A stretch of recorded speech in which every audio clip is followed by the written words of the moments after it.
Hi guys, this is Dishan Farooq and you're watching Zef Technology. In this video we are going to start HTML lecture series. So इस video के अंदर हम website के introduction और HTML का introduction पढ़ेंगे। अगर आप डायरेक्ट कोडिंग से स्टार्ट करना चाहते हैं तो आप नेक्स्ट वीडियो के ऊपर मूव कर सकते हैं। So what our website? So website basically क्या है कि नंबर ऑफ फाइल्स होती हैं जो कि आपके वेब सर्वर के ऊपर मौजूद होती हैं, जो आपस में कनेक्टेड होती हैं और आप उनको इंटरनेट की मदद से एक्सेस करते हैं।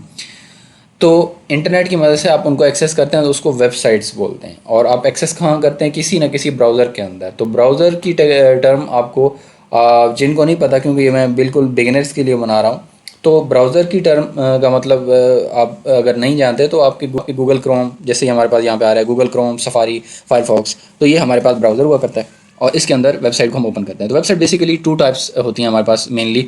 एक स्टैटिक वेबसाइट होती हैं, ठीक है, and the other one is dynamic website. So what is static website? Static means, static English का वर्ड है विच मीन्स रुका हुआ, जिसके अंदर चेंजिंग नहीं हो रही, never changing, no database use. ये दो मेन चीज़ें इसके अंदर होती हैं। और इसको क्रिएट किस तरह से करते हैं हम? HTML को यूज़ करके, CSS को यूज़ करके और जावास्क्रिप्ट को यूज़ करके। ये तीन लैंग्वेजेस को हम यूज़ करते हैं और इस वेबसाइट को हम बनाते हैं। The other one is dynamic website. So dynamic, which mean dynamic word says that it's changing, completely continuously changing website. So it's continuously changing and it use database. So हम इसके अंदर HTML, CSS, JavaScript इन तीनों को तो use करते ही हैं। इनके अलावा हम डेटाबेस को एक्सेस करने के लिए हम इसके अंदर एक और लैंग्वेज भी यूज़ करते हैं विच इज़ PHP. So आज के दौर के अंदर कोई भी स्टैटिक वेबसाइट आपको नहीं मिलती। हर वेबसाइट के अंदर डेटाबेस है, उसके अंदर कुछ ना कुछ डाटा जा रहा है या वहाँ से रिट्रीव होकर आ रहा है। तो फिर स्टैटिक वेबसाइट कहाँ? स्टैटिक पेजेस ज़रूर होते हैं। जैसे कोई भी वेबसाइट है, उसका कोई अबाउट अस का पेज है और उसके अंदर कुछ स्टैटिक इन्फॉर्मेशन लिखी हुई है कि we do this we provide these services. Contact us का पेज है, वहाँ पे बस आपको कॉन्टैक्ट की इन्फॉर्मेशन दी गई है, इसमें Gmail, contact number, this and that चीज़ें दी गई हैं जिनको कभी चेंज नहीं होना है, ठीक है। तो वो आपके स्टैटिक पेजेस कहला सकते हैं। तो मूव ऑन करते हैं HTML की तरफ। So what is HTML? तो HTML basically hypertext markup language है। HTML को स्टार्ट करते हैं और HTML को स्टार्ट करने के लिए कोई मल्टीपल IDs यूज़ होते हैं। IDs मतलब सॉफ्टवेयर जिनके अंदर कोड लिखा जा सकता है। फॉर एग्जांपल VS कोड है, तो फिलहाल हम VS कोड के ऊपर नहीं आ रहे, हम आसान और सादा रखते हैं इसको। आपके पास Windows 7 हो या 8 हो या 9 हो, आई मीन कोई भी आपके पास हो, 9 तो नहीं है, Windows 10 और Windows 11 हो, तो आप उसकी सर्च बार के अंदर आएँ और यहाँ पर लिखें नोटपैड। सो नोटपैड को ओपन कर लें। तो इस नोटपैड के अंदर आप जो है HTML का कोड स्टार्ट कर सकते हैं। मैं इसको मिनिमाइज़ करता हूँ। हम एक फ़ोल्डर बना लेते हैं अपने पास, राइट क्लिक करें और न्यू के ऊपर आएँ और यहाँ पे फ़ोल्डर, और इसका नाम रख लेते हैं HTML फर्स्ट लेक्चर, ओके। और इस फोल्डर के अंदर हम एक HTML की फ़ाइल बनाना चाह रहे हैं। देखें, आप कोई भी फ़ाइल बनानी है तो उसके लिए कोई ना कोई सॉफ्टवेयर ओपन करना पड़ेगा। नोटपैड बड़ा ही बेसिक सा सॉफ्टवेयर है जिसके अंदर प्रोफेशनल कोड नहीं करते। क्यों? इसके अंदर कोई कोडिंग की सजेशन नहीं मिलती, लेकिन ये बिगनर्स के लिए बहुत ही यूज़फुल है। इसके अंदर आप कोड करेंगे तो आपको कोड भूलेगा नहीं, याद रहेगा। स्टार्ट करते हैं। तो जैसे कोई भी लैंग्वेज है ना, ह्यूमंस की लैंग्वेज, उसके अंदर अल्फ़ाबेट्स हुआ करते हैं। इंग्लिश के अंदर ABC and this and that. तो इसी तरह HTML की लैंग्वेज के अंदर टैग्स हैं, ठीक है, और उनको मतलब हम टैग्स बोलते हैं। जैसे अल्फ़ाबेट हैं ABC, अब उसको लिखने का एक स्पेसिफिक वे है। कोई भी टैग आपने लिखना है तो आप एंगल ब्रैकेट स्टार्ट यानी लेस देन का साइन लगाते हैं, उसके बीच में जो भी टैग का नेम है, मल्टीपल टैग्स हैं और उनके मल्टीपल नेम्स हैं। बिल्कुल ह्यूमन की लाइफ की एग्जांपल ही नहीं है। ह्यूमन की लाइफ के अंदर क्या है कि ह्यूमंस के नेम होते हैं। सिमिलरली HTML की जो एक दुनिया है उसके अंदर HTML के टैग्स के नेम हैं। तो यहाँ पे जो भी कोई टैग होगा उसका नेम होगा। तो फर्स्ट जो टैग है जो हम HTML के अंदर लिखते हैं उसका नाम है HTML, ठीक है। अब ह्यूमंस के अंदर क्या है? ह्यूमन के अंदर पेरेंट होता है और पेरेंट के फिर चाइल्ड होते हैं और उनके फिर चाइल्ड होते हैं, यानी ग्रैंड चाइल्ड या ग्रैंड पेरेंट्स होते हैं ह्यूमन के दुनिया के अंदर। इसी तरह HTML की दुनिया के अंदर भी पेरेंट टैग होता है, फिर चाइल्ड टैग होता है, फिर सिबलिंग टैग्स होते हैं, फिर उनके ग्रैंड चाइल्ड टैग होते हैं और ग्रैंड पेरेंट भी मौजूद होते हैं। इसी तरह सबका जो पेरेंट HTML के अंदर है वो HTML का टैग है। तो टैग को स्टार्ट मैंने आपको बताया कि लेस देन का साइन से करते हैं, उसके बाद टैग का नेम आ जाता है और उसके बाद ग्रेटर देन का साइन। तो ये हमारा स्टार्टिंग टैग बन जाता है। इट मीन्स इसका कोई क्लोजिंग टैग भी होगा तो सिमिलर होता है। हमने स्टार्टिंग टैग को कॉपी किया और इसके नीचे पेस्ट कर दिया, तो हमारे पास ये अभी तक दोनों स्टार्टिंग टैग हैं। फ़र्क कैसे होगा? हम क्लोजिंग टैग से के नेम से पहले फॉरवर्ड स्लैश लगा देंगे।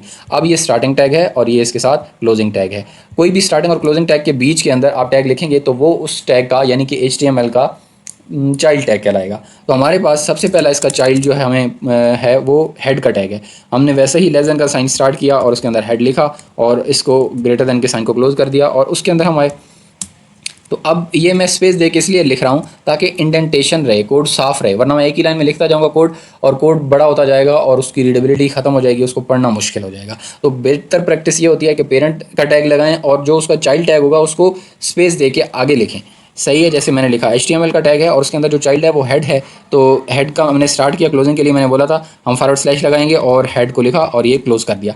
तो ये हमारा क्लोजिंग टैग हो गया। हेड के टैग को फिलहाल हम इतना ही रखेंगे, इसके अंदर मल्टीपल टैग्स और भी आते हैं जिनका स्पेसिफिक पर्पस होता है, बट इस वीडियो के अंदर हम उसको डिस्कस नहीं कर रहे। हम मेनली बॉडी की तरफ मूव करेंगे और इसका अदर टैग है बॉडी। तो बॉडी बनानी थी, बॉडी के नाम का टैग है हम इसके अंदर। और यहाँ पे एक और सिमिलरिटी नज़र आ रही है ह्यूमंस की लाइफ के साथ इसकी। देखें ह्यूमन क्या होता है कि पहले हेड होता है और फिर बॉडी होती है ह्यूमन की। इसी तरह HTML के डॉक्यूमेंट का स्ट्रक्चर भी अगर आप देखें तो पहले हेड है, ठीक है, और उसके बाद क्या आ रहा है, बॉडी आ रही है, ठीक है। तो ये मैं एग्जांपल इसलिए दे रहा हूँ ताकि ये याद हो जाए चीज़ आपको। तो बॉडी लिखते हैं इसके अंदर और उसको हम क्लोज कर देते हैं। अब हमने ये जो कोड लिखा है हम इसकी आउटपुट देखना चाहते हैं। तो सबसे पहले ये है कि हम इस फाइल को सेव करें। तो मैं Ctrl+S प्रेस करता हूँ, इससे मुझे ये बता रहा है, पूछ रहा है मुझसे कि कहाँ पे सेव करवानी है। आप Ctrl+S अगर नहीं प्रेस करना चाहते, फाइल के अंदर जाएँ, सेव के ऊपर क्लिक करें, ठीक है। तब भी आप देखें डेस्कटॉप के ऊपर जाएँ तो हमने यहाँ पे डेस्कटॉप के ऊपर ये फोल्डर बनाया था, ये पड़ा हुआ है HTML फर्स्ट लेक्चर, जो कि हमें डेस्कटॉप के ऊपर नज़र आ रहा है। इसके अंदर जाते हैं और इसके अंदर इसका नाम, फाइल का नाम कोई भी रख सकते हैं, ABC एक्सेंट YZ कुछ भी। तो बहरहाल हमने एक प्रोफेशनल ट्रेंड को फॉलो करना है विच इज़ इंडेक्स। तो हमने इसका नेम इंडेक्स रखना है। इंडेक्स आगे हम जाएंगे तो हमें पता चलेगा कि हर वेबसाइट के होम पेज का नाम इंडेक्स हुआ करता है, ठीक है। वो क्यों हुआ करता है उसको हम बाद में डिस्कस करेंगे। ये सर्वर को बताने के लिए कि ये इसका होम पेज है, इसको हमने इंटीग्रेट सर्वर के अंदर, इसके अंदर बाय डिफ़ॉल्ट इंटीग्रेशन हुई हुई थी। खैर लंबे चक्रों में नहीं पड़ते, इंडेक्स नाम हमने रख लिया। आप कोई भी नाम रख सकते हैं बट प्रोफेशनल वे है इंडेक्स रखेंगे। उसके बाद डॉट लगाएंगे। डॉट के बाद जो भी आप एक्सटेंशन रखना चाहें फाइल की वो रख सकते हैं, बट हम HTML का डॉक्यूमेंट बना रहे हैं तो हम HTM या HTML रखेंगे। आप HTM भी लिख सकते हैं, HTML भी लिख सकते हैं। हमने इसको सेव किया। अब हम जाते हैं HTML फर्स्ट लेक्चर के अंदर और यहाँ पे हम देखते हैं तो देखिए इंडेक्स की फाइल बन चुकी है। और अगर आप देखें तो इसने साथ ही गूगल क्रोम का आइकन लगा दिया। मैं इसको डबल क्लिक करता हूँ तो इसने ओपन भी किस में किया है, गूगल क्रोम के अंदर किया है। अब इसको कैसे पता चला कि मैंने HTML की फ़ाइल बनाई है और HTML जो है वो गूगल के अंदर ओपन होगी क्योंकि वो वेब फाइल है। इसने मुझे VLC के अंदर क्यों नहीं ओपन करवाया, इसने मुझे इमेज व्यूअर के उसके अंदर क्यों नहीं ओपन करवाया, इसको कैसे पता चला। तो ये होती है एक्सटेंशन। तो एक्सटेंशन को समझ लें। एक्सटेंशन वो नेम है जो कंप्यूटर समझता है, किसी फाइल को की टाइप को कंप्यूटर एक्सटेंशन से समझता है, फाइल की टाइप को एक्सटेंशन से समझता है कंप्यूटर। और हम कहाँ से समझता है, जो ये नेम रीनेम करके हम लिखते हैं, ठीक है। हमने कोई एक पिक्चर ली और उसके ऊपर हमने लिख दिया for example some name David. तो डेविड की जो पिक्चर है उसके अंदर हमने किसी और शेक्सपियर की पिक्चर डाल दी हो और नाम हमने डेविड लिख दिया, तो उससे वो चेंज तो नहीं हो जाएगी। सिमिलरली ओके, तो एक्सटेंशन क्या चीज़ होती है, एक्सटेंशन वो नेम होता है जिससे कंप्यूटर किसी भी फाइल की टाइप को समझता है कि उसने वो फाइल ब्राउज़र के अंदर, गूगल क्रोम के अंदर ओपन करनी है या इमेज व्यूअर के अंदर ओपन करनी है या वीडियो के अंदर ओपन करनी है। अगर एक्सटेंशन यानी कि एक्सटेंशन क्या चीज़ होती है, मैं क्लिक करता हूँ, राइट क्लिक करता हूँ, किसी भी फाइल पे आप राइट क्लिक करते हैं, प्रॉपर्टीज़ में जाते हैं तो फाइल टाइप के अंदर आपको डॉट के साथ जो नेम मिलेगा ना, वो नेम उसकी एक्सटेंशन होगा। जैसे यहाँ पे क्या आ रहा है, .html।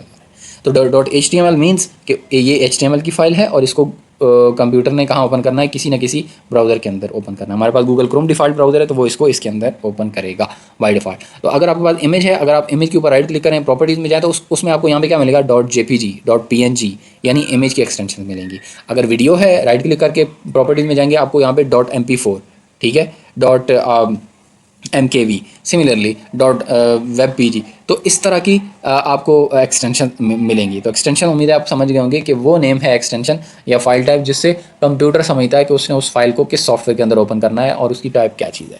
ओके, सो हम फर्दर मूव करते हैं, हम इसको डबल क्लिक करते हैं और ओपन करते हैं। यहाँ पर हम देखते हैं तो हमें खाली बॉडी मिल रही है, बॉडी के अंदर कुछ भी नहीं है। तो बिल्कुल ऐसा ही है, हमने बॉडी की स्टार्टिंग टैग लगाया था, क्लोजिंग लगाया था, लेकिन उसके बीच में तो कुछ कॉन्टेंट हमने डाला ही नहीं, ठीक है। कंटेंट भी डालेंगे, लेकिन मुझे ये बॉडी का कलर वाइट दिख रहा है। मैंने अगर बॉडी का कलर चेंज करना है तो व्हाट विल आई डू। तो देखें बॉडी का कलर मैंने चेंज करना है, सही है। अब जैसे यहाँ पे एक और ह्यूमन की लाइफ के साथ इसकी मिलती जुलती बात एक मिल रही है हमें कि ह्यूमन्स के हमने बोला था नेम है, for example Ali is a name, ठीक है। अली की कोई ना कोई प्रॉपर्टी हो सकती है, अली का कलर है, अली की एक हाइट है 5 feet 6 feet and this and that. तो बॉडी भी एक नेम है टैग का और बॉडी की भी एट्रीब्यूट्स होंगे। अब एट्रीब्यूट क्या चीज़ है? Properties attributes are synonyms. So attribute यानी कि खसियत, खसूसियत, प्रॉपर्टी, एट्रीब्यूट। तो इसका बॉडी का एट्रीब्यूट है हमारे पास, कोई ऐसा एट्रीब्यूट होना चाहिए था ना, मुझे बॉडी का बैकग्राउंड कलर चेंज करना है तो बैकग्राउंड कलर के नाम से कोई होना चाहिए था एट्रीब्यूट। इन्होंने बिल्कुल हमें बीजी कलर के नाम से एट्रीब्यूट दे दिया। तो बॉडी के बाद कोई भी एट्रीब्यूट अगर आपने किसी भी टैग के अंदर लिखना है तो उस टैग के नेम के बाद एक स्पेस बार प्रेस करनी है, कम से कम एक से ज़्यादा भी कर सकते हैं। तो उस टैग का नेम लिखिए। हमारे पास टैग है BG कलर, ठीक है। कलर स्पेलिंग यही लिखेंगे क्योंकि इसके अंदर यही हार्ड कोडेड है, हमें यही गिवन है लैंग्वेज के अंदर। और BG कलर इक्वल टू, और यहाँ पे कलर की वैल्यू देंगे। फॉर एग्जांपल रेड किया और मैंने इसको सेव किया, सेव करना ज़रूरी है। फाइल के अंदर आए, सेव कर दें। अब हर दफ़ा मैं फाइल के अंदर आके सेव नहीं करूँगा, आप इसको Ctrl+S भी कर सकते हैं और यहाँ पे आके इसको रिफ्रेश करते हैं। देखें इसने इसको रेड कर दिया, which is not very good looking. So मैं इसको ग्रे कर देता हूँ। ग्रे किया, मैंने इसको सेव किया, Ctrl+S प्रेस किया और आके मैंने रिफ्रेश किया तो ये ग्रे हो चुका है। That's it for now. If you like the video, please hit the like button and subscribe the channel. Let's move to the next video.